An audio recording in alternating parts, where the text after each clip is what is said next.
Bill, if we can just take you back a little under 12 months to last summer, not the happiest summer at Everton Football Club. That would have been Champions League, you're having a laugh, wouldn't it, if we'd have suggested that then?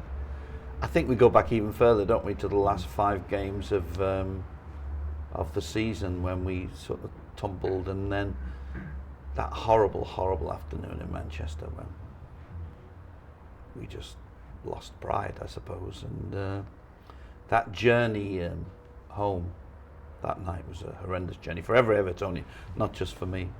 And then it wasn't an easy summer, but you know, that really is yesterday. That is truly, truly yesterday. And I suppose the season started for me, the good time started for me at Crystal Palace. I was going to mention Crystal Palace because the doom and gloom merchants who predicted problems for Everton all through the summer certainly had their day on the opening day, didn't they, when Arsenal brushed us aside. Although Arsenal, I think that day would have brushed aside most teams. Arsenal were a sensation, you know, and I've talked to David about it a lot, and neither of us think we were terrible that day, you know, not as terrible as the result sounds, and we had our moments, but it did leave you with not even the doom and gloom merchants, nearly everyone saying, how can you have a 6-pointer on the second game of the season against Crystal Palace? And I was very, very nervous about that. But the one who sort of eased my nerves was David. We talk every day, but we talked at the end of the week. He said, we're going to win this one. We're going to win this one.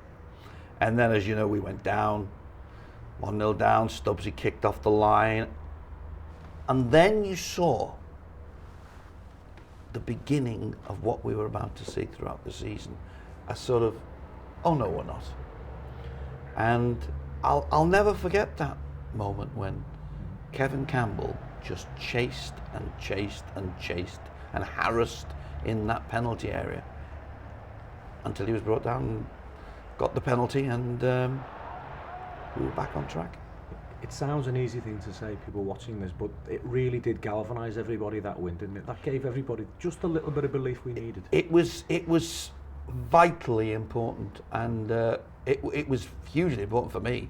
I remember leaving the ground, and as I drove up, you know, there's a slope at Crystal Palace, and as I drove up the slope, a fan knocked on the window, and he said, "We're in this together, Bill." And I went, "Good." How much of a distraction was the whole sale saga of Wayne Rooney? It was horrible. I don't know about a distraction. It's not a distraction because it's very important to the football club. It was very drawn out. It was incredibly drawn out, and I've said this before, and I'll say it again. It was only in those final few days that David and I actually said to each other, he's going to go. We must have had a dozen to 20 meetings with Wayne's representatives. And in the main, they were positive. In the main, they were. It was looking like we were going to complete an extension, but it wasn't to be. And even after that, straight away, everybody just pulled together and got on with things. Yeah. It was, listen, you'll never hear me say anything other than what a footballer about Wayne Rooney.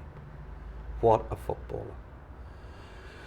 But it was out of necessity, and you know, sometimes out of necessity, great things happen, and certainly at Everton Football Club, you sensed it, didn't you? You sensed a feeling of 11 players, plus the subs bench, plus the very few that weren't on the subs bench, you know, because in the main, David picked what he could rather than what he wanted, and but those quotes what he could became one of the most special units in our history, I think.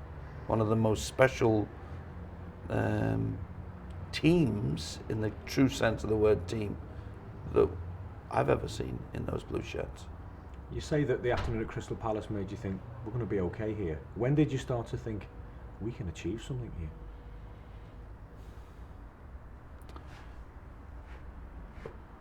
I suppose you go back to the season before the last one, not this season, when, round about Christmas, you started saying, do you think Europe? And the next season, I always thought it was a blip. I never thought it was part of the David Moyes march to take Everton to greatness. I always thought it was just something that, not naturally, but often happens in a second season for a manager. So, certainly September, October, November, it was all about, are we safe? It really was all about those 40 points. But when it looked like the 40 points were going to come round about Christmas or soon after, then I did start thinking, dare we think. And it was the way they held on. Well, they didn't even hold on. It was all right. That fourth position, we got to second, as you know. But that fourth position certainly seemed to be ours. One thing you and David certainly talked about was a new contract for the manager, and I know that you were absolutely delighted when he did sign his new contract during the season. Well, if you remember, I said in the closed season, there are two vital contracts for this football club: Wayne, which I failed on, and David. And David's was an absolutely vital contract to me.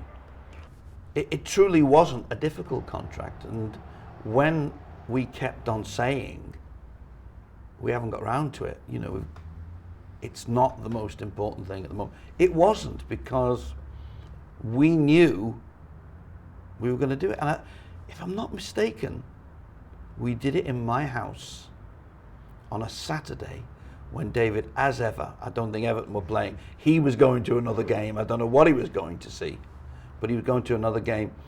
And he literally popped in for a cup of tea on the way, just as he did the first time we met. And I think it was more or less done then.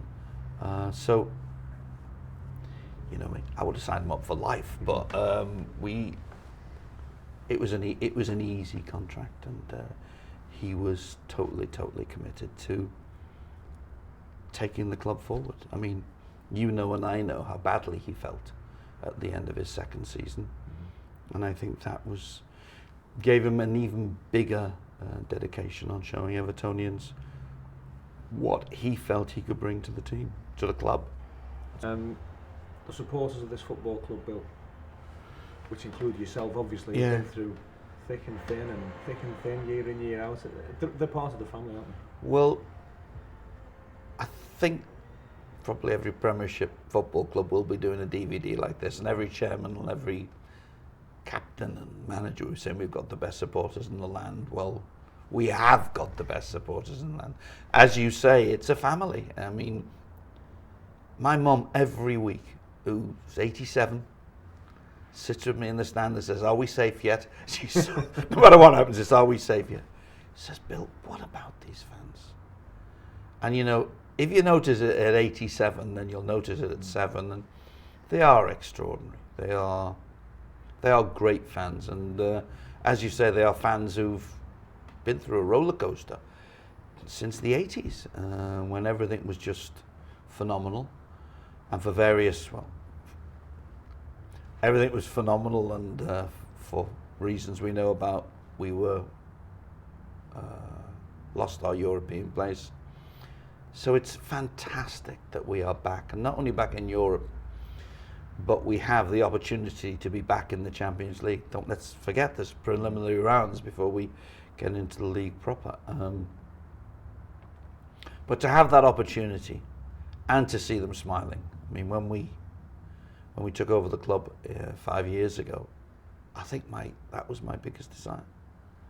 Get them smiling again, get the smiles. And the last 20 minutes against Newcastle was like carnival time at Goodison again, and we've seen that before. Evertonians of my age have seen it many times, but we haven't seen it on the way to Europe the way we had, and we've got an awful lot to thank David Moyes for. Again, I keep on mentioning him, but we've got a lot to thank him for. I've got a lot to thank him for. The board have got a lot to thank him for. It's been a great season, and the smiles, the fans, the laughter, the smiles, the camaraderie, that's what it's been about.